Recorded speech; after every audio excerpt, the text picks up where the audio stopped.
Hey everybody, welcome back to another Minecraft video. In today's video, we're doing something a little bit different.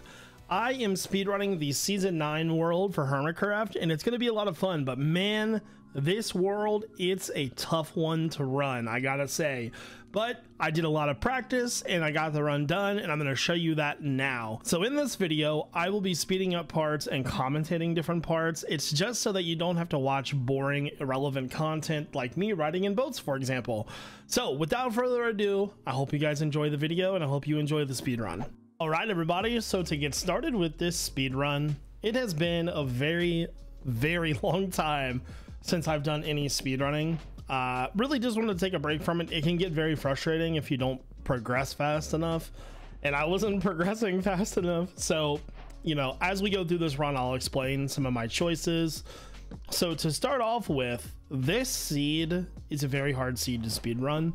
Number one, this the Hermitcraft world is in 18.2, and with that being said, the pearl barters, they are not what they would be if I was playing 16.1. 16.1 means that you get 4 to 8% chance for 4 to 8 pearls. Anything above 116.1 means you get 2 to 4% at 2 to 4 pearls. Everything's cut in half. And that is sort of one of the reasons why this run takes so long. But our normal setup here, just getting a lot of wood, getting prepared. But like I said, in this run, I'll be speeding a lot of it up. Just the dead spots don't really, you know, need to have that. But just, you know, kind of getting prepped here. Now, this is a set seed speed run, so I know where things are. I just gotta kind of accomplish those things and pull it off. This was a very hard run, and it took me multiple hours to actually finish it.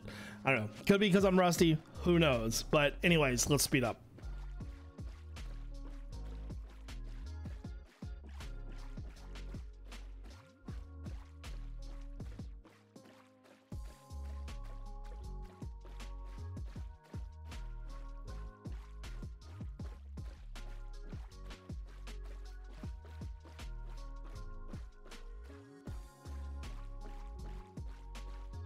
So we are about to hit lands now.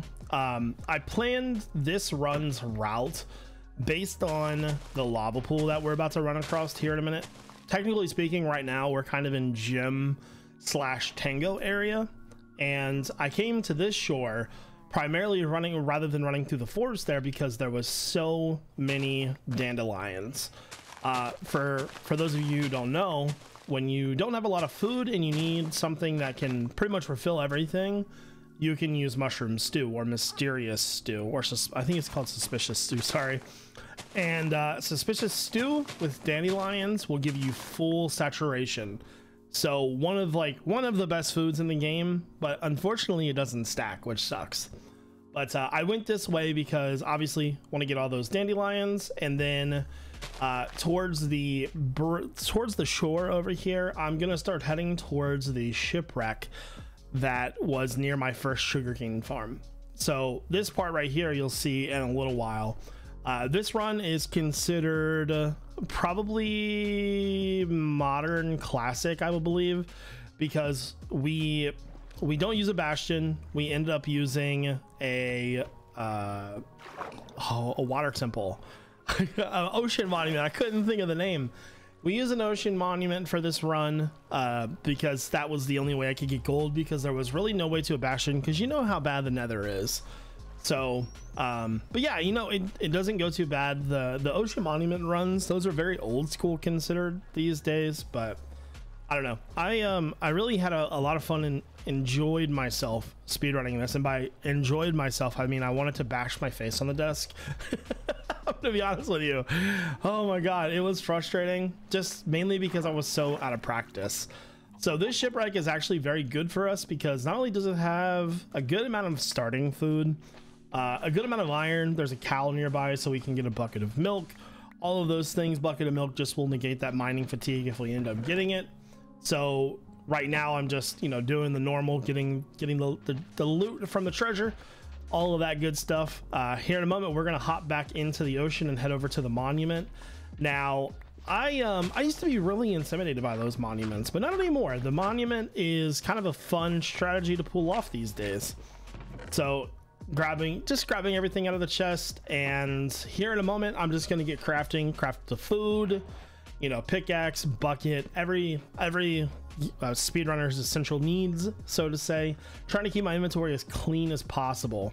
Now I once you get into the nether with this run, it was a lot easier, I would say.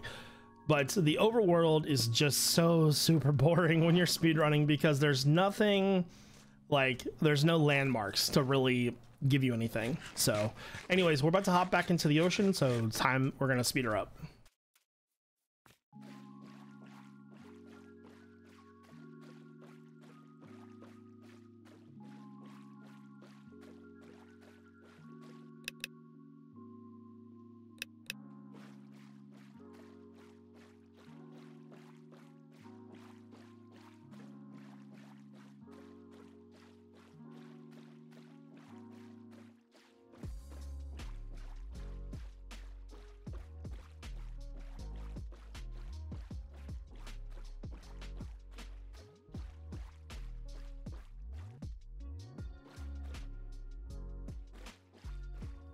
So we are now approaching the ocean monument. You would have seen me a minute ago change the render distance to 5. So this is called 5RD. 5RD basically means when you are near a structure. For example, this structure is really important because if you get mining fatigue, the run's kind of slowed down. So by changing the render distance to where mobs don't spawn in, you can limit what is in your field of view and what spawns around you. So by shortening that down, I was able to get to the monument pretty fast, grab what I need out of here. So strategy is pretty simple here. Just going to use, you know, the location that where I know the gold is, using my doors to get down there to grab that. I was going to say, I do believe I get the mining fatigue here, but that's what that bucket of milk is for. Here in a moment, I'm most likely going to change the render distance back, just because I don't need it to be so short. And when I go into the nether, I need to be able to see where the piglins are so that I can barter with them. I'm not looking forward to the bartering because the bartering is terrible. By the way, just a pro tip, if you use F3 and F, that will change the render distance without having to pause the game. So some other things that you'll see me do here, gonna hit this shipwreck here. There's a few things I need this for. So I have enough iron really to get to the nether right now, but I want a few extra. One for another axe, and then one for a flint and steel if I don't already have it made, which it doesn't look like I do, and then another one for shears. We need those beds. I'm pretty rusty at the bed method of killing the one cycle dragon, so I make like probably more beds than I'll ever need in this lifetime, but you know, just want to be safe. So I know that going into the nether, I'm not going to have a lot of food, but I also know that in the Hermitcraft world, there's a dark oak forest. So this gives me the opportunity, knowing that when I go in the nether, there's going to be red mushrooms there, but I don't have brown mushrooms. But luckily we can, you know, make an axe and get to a couple brown mushrooms that are already grown here, which makes our life a lot easier. So that means that I'm going to have plenty of food going into the nether. So just getting some basic crafting done. But yeah, just making those shears. I think I make an extra axe here, and I'm going to get those mushrooms and then head over to the mushroom stems, knock those down. By the way, it is extremely important that you use an iron axe. Not extremely important, but it's just an insta mine from stone to iron. So if you're, you know, you're trying to be speedy, the iron pickaxe, yeah, the iron axe is kind of the way to go. So again, collecting all those, I'm going to speed the rest of this part up in just a second. I want to make sure that I have enough though, because everybody always kind of underestimates their food when they're speedrunning. You tend to never have enough, so I kind of overdo it here. But yeah, okay, so I think we're probably going to head back over to the lava pool now, collect some wool, and then we're going to go into the nether.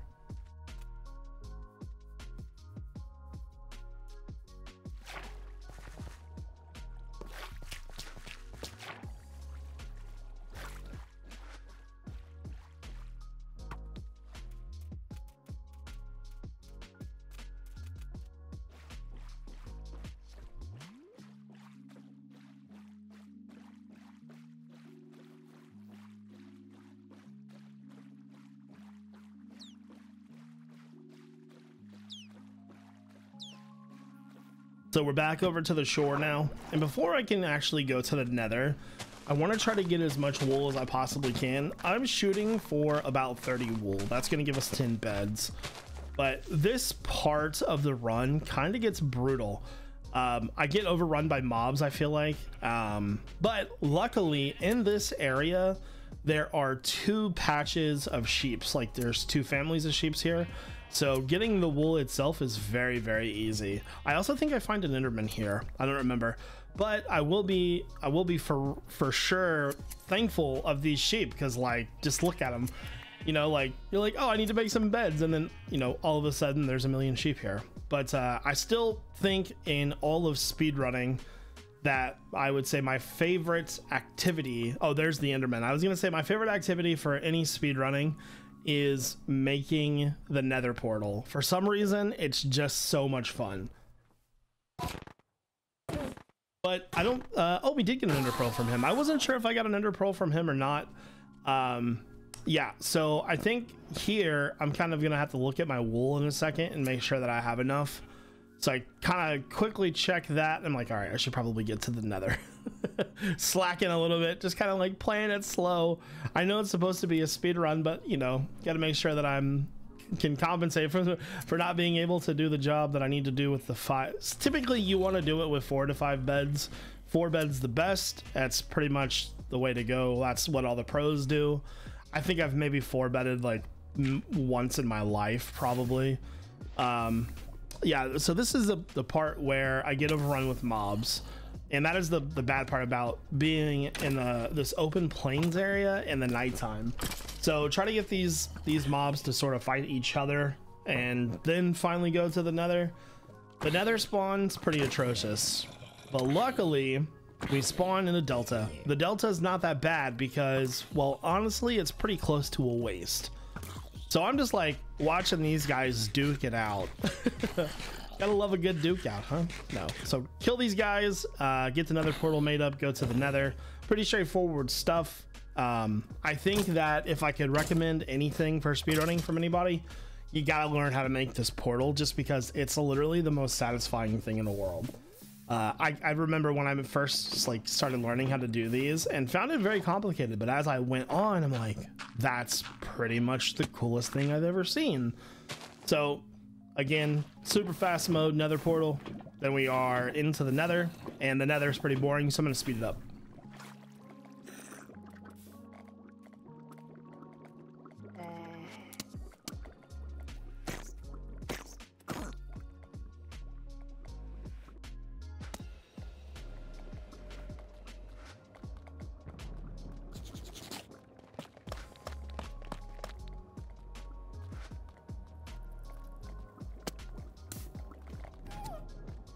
So with this nether spawn, one of the very fortunate things about this spawn is the fact that there's a fortress right there.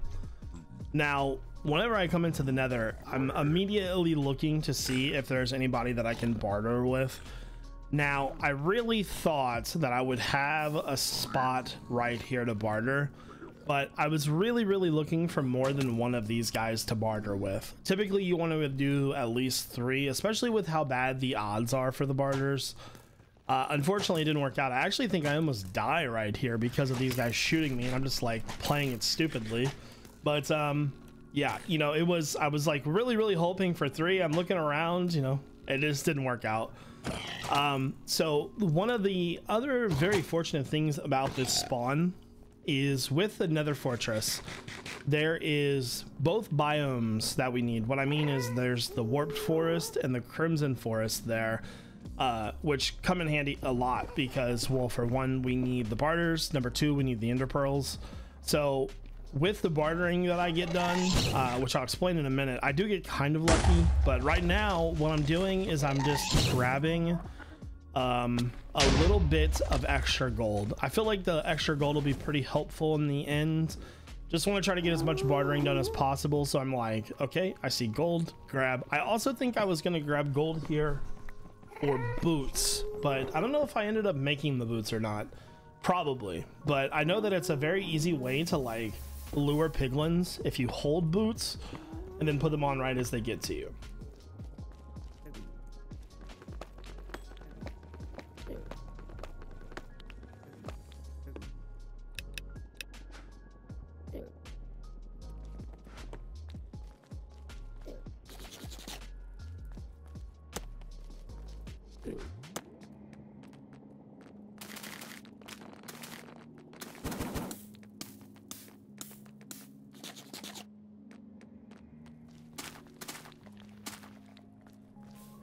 So as I enter the Nether Fortress, there's a bunch of lava here. I decided to just bypass that.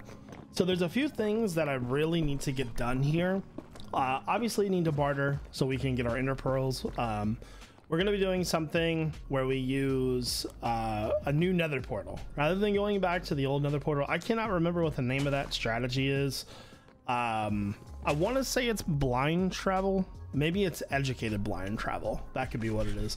But I basically know where to put the portal. Like I have the coords predetermined. I know where the stronghold is. So as I'm walking past, I was looking for piglins right there because I wanted to see if I could get them there. But there's a few different ways to get the piglins here. And I end up just running down here. Mainly decided to run down to this portion because there is a blaze spawner right there. And I did not want them to be spawning while I was trying to get bartering done. That would have been bad. So I do get a pretty good amount of barters here. And I do get a little lucky with the pearls coming up. But I'll be honest with you, man, playing this version of Minecraft 1.18.2 it's brutal for bartering. Again, that's why, you know, all of the top speedrunners, they play very specific versions of Minecraft. And to clarify what that was, as I had mentioned in the first part of the video, if you are playing Minecraft 1.16.1, the barters are, you know, 4 to 8% for 4 to 8 pearls. And then if you do anything above that, it's cut in half both ways.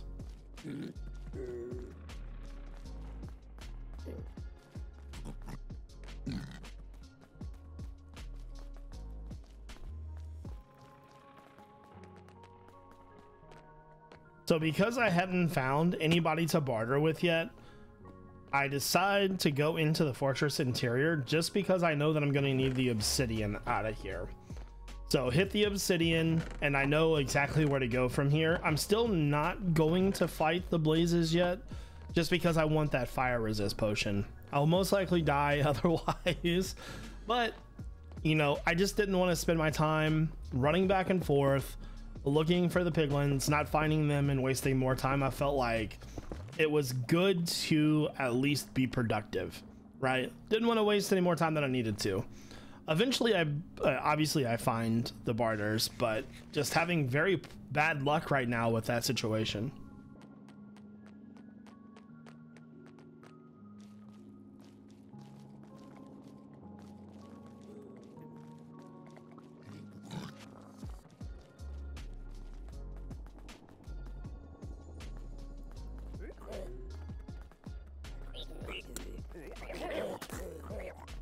So at this point, I have found people to barter with, but I hate bartering in Minecraft.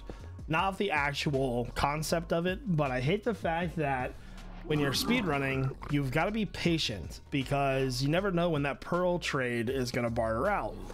And it's like, okay, do I waste precious seconds here or do I keep going? Or yeah, it's kind of a tough decision. So I end up getting 3 for the barter here.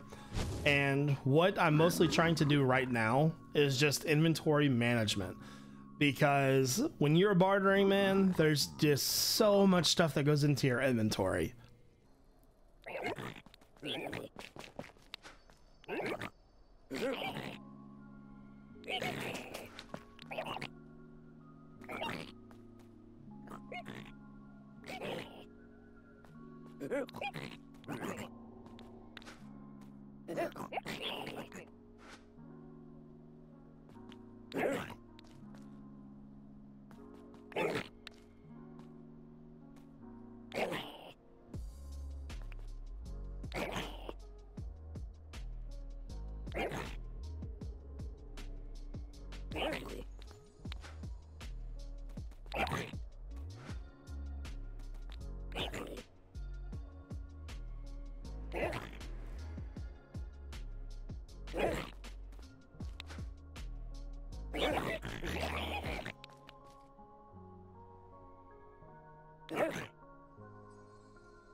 So now that I am done bartering, the 2 takeaways that I got from this barter session, number 1, I actually got a decent amount of pearls, considering all things considered, I should say. But more importantly, I had to get 10 pieces of obsidian. Couldn't use the second portal without it, obviously.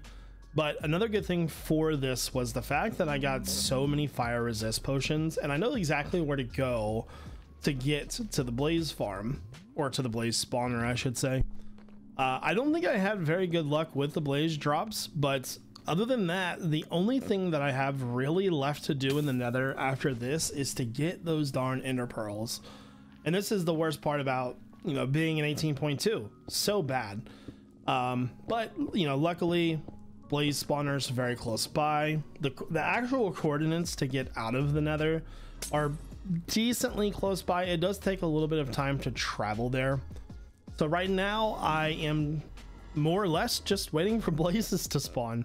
What I should be doing right now is removing the blocks underneath of the blaze spawner, but I guess I decided to be lazy in this point. Who knew? Who knows what I've decided to do? But yeah, so just trying to get the 6 blaze rods that I need. But you know, so this part and getting the ender pearls are all very straightforward. I will probably speed this part up too, because it's just like kill blazes, kill endermen, leave the nether.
So at this point, I am ready to leave the nether.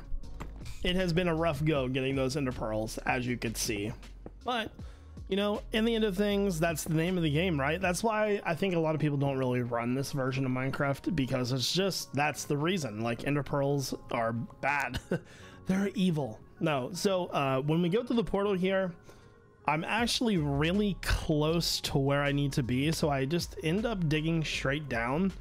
I do have to go over a few coordinates. Like I said, though, this is a set seed, so I know exactly which way to go. 1436 negative 1368 is the coordinates that we are looking for. Then we have to go down to level, I believe it's 32. From there we go into the end. One of the reasons why this run was longer than it needed to be was just because when I got to the end, the dragon itself took forever to perch. So bad, so bad. So whenever I'm digging down, I tend to dig a 2-wide tunnel. That is just because mostly I don't want to fall down into a gigantic void and die after all the work that I've done. So I 2-wide it. It's a little bit slower, but worth it in the end for peace of mind so that I don't die. Now, I know that this is not the fastest run in the world, and it happens, but I'm curious. It would be interesting to see like a professional speedrunner do this, because I would love to know what they get. Maybe I can like find a runner that would be interested in doing a video with me on this to like review how bad this run actually was, because whew, brutal, I gotta say. But I think one of the reasons why I was so bad in this run was primarily I haven't speedran in a very long time. So we're about to enter. Okay, I spy, cool. But yeah, get into the stronghold. There's a lot of things that I could have probably done in this run, like killed those guys first. Sometimes I get like dead set on doing something and I'm like pretty much determined to do it no matter what. So right now I'm just going to clear out my inventory. Then from there, gonna go into the end, and when I get to the end, I don't really have a lot to do. I really just have to you know, make sure that I have my obsidian pillar ready, my beds ready. So right now I don't have the beds crafted. That's what I do next. Got to make sure that we get, oh, I guess I'm making food too. You know, food's probably important. And this is one of those things where it's like, if I would have thought about my actions, I probably could have saved a little bit of time, because, you know, placing down crafting table, then picking it back up, then placing it back down, blah, blah, blah. You get the point. So yeah, into the end we go, guys. So the nether spawn, yeah, the end spawn in this Hermitcraft seed is actually really, really good. It's a very flat terrain right where the portal base is, very easy to do. So I'm just gonna make my way over there. Now whenever I'm in the end, and especially when I'm in the end when I'm fighting the dragon in a speedrun, I always have my hitboxes on. That is how you see the dragon's head in order to kill it with the beds. So yeah, oh, this is the last part though. Basically from here I just need to make sure that I have a piece of obsidian at the very top corner, and at this point I really just kind of have to wait for the dragon to perch.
So at this point, the dragon has not perched yet. It's pretty brutal, but coming up, it does in a minute. So a pretty easy way to know if the dragon is about to perch. You see the formations that it's doing right now, kind of circling that back tower, raising up higher in the air. That's kind of the way to know. So I get some decent hits with the dragon here, but I'm very out of practice with this. Like I said, haven't speedrun in a very long time, but overall this run was a very challenging run and I had a lot of fun with it. But am I glad that I don't speedrun as much anymore? I'm pretty happy about that. So just not, you get the point. That was a good one. So yeah, the dragon is now dead. We're just waiting for it to finish the animation so we can get our final time. Overall, like I said, had a very good time. I hope that you guys enjoyed this video though. So we ended up with a 48-12, not too bad. But guys, let me know what you think about these types of videos. I may consider doing them later if I want to bash my face into the table. Anyways, everybody, I hope you have a great day. This is iJevin. Peace out, everybody.